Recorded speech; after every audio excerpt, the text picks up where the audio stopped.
মঙ্গল গীত। সে আশা আজ আমার মন থেকে হারিয়ে গেছে শিউলিদি। এই এই শিখি সিঁদুর আর শাখা আমার জীবনে অভিশাপ হয়ে দাঁড়িয়েছে। এ কথা কেন বলছিস মা? আত্ম অহংকারের বশে আমি ভালো মন্দ বিচার না করে লাখ টাকা বরকত দিয়ে আমি বিয়ে করতে রাজি হয়েছিলাম।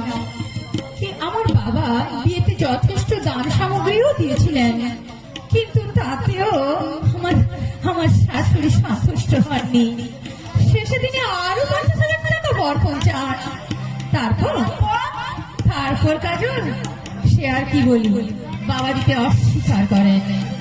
ছেলে মায়ের পক্ষ নিল, দিয়ে আমায় ত্যাগ করলো, আমাকে বিয়ে করতে অস্বীকার করেছে। জানো জানো কাজল, আগামীকাল ওর বিয়ে। না না, এ অন্যায়।